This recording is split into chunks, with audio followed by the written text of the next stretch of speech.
Good evening, boys and girls. And told you last time, you are not just boys and girls, but Archegonia and the radium. That's a little bit technical.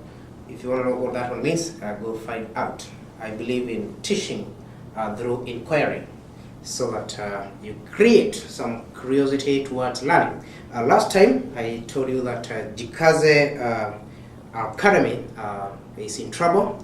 The Board of Governors is almost dissolved. The school is running out of funds, and all the teachers have quit. But as I told you, a number of them have left me with some notes, and therefore I'm doing what we call multi-teaching.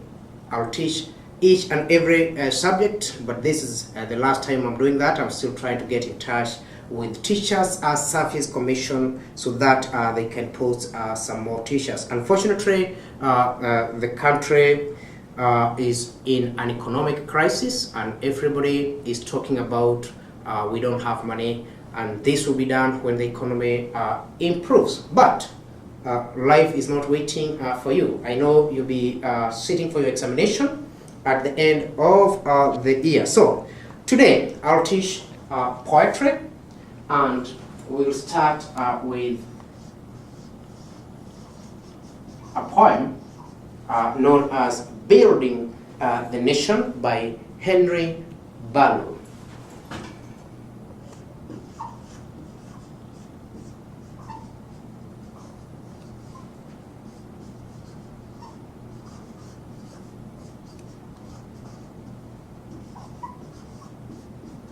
Henry Barlow is Ugandan, and for those of you who are not very well traveled, Uganda is on the east side of Kenya, and we are going to organize a trip, but unfortunately we don't have funds. But when the economy improves, we'll go for a field trip to Uganda.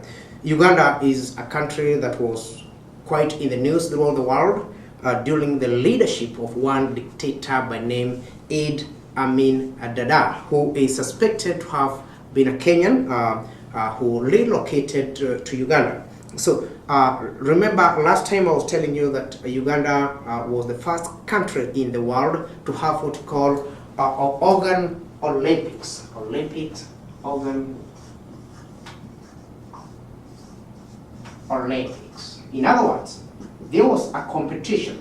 There was a competition of who has the biggest of every organ. Who has the biggest eye, probably in the world? Who has the biggest nose in the world? Who has the biggest heart in the world? And a friend of mine heard about it, and he decided to travel to Uganda.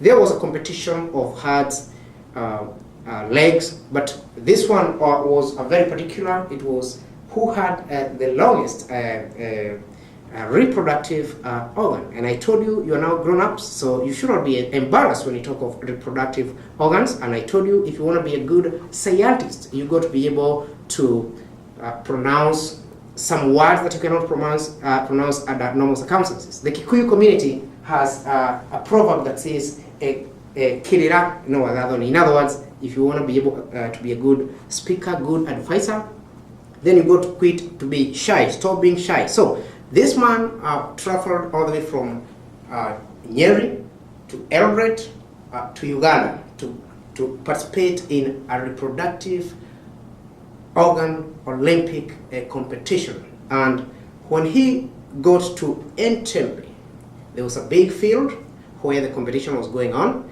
and every man was told strip naked. Then they would measure using a tape measure who has the biggest reproductive organ. So unfortunately, by the time this old man, Mr. Kingori, arrived, Mr. Kingori, people used to call him Dume. You know, in other words, you are a bull because of that particular organ in his village.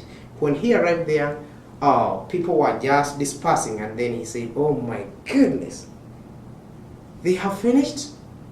And I'm sure if I was here on time, I would have been number one. But another guy told him, Kwani, or rather, how long is yours? And the guy said, so this old man was on a short trouser, so he just did like, see mine? Oh man, so that is nothing. look at mine, and I was number 17. So this man did like this, and he showed him. I was number 17, so you can imagine what number 1 was like. It must be something that was wrong. Anyway, but we're going back to what we call building the nation. Read first phrase.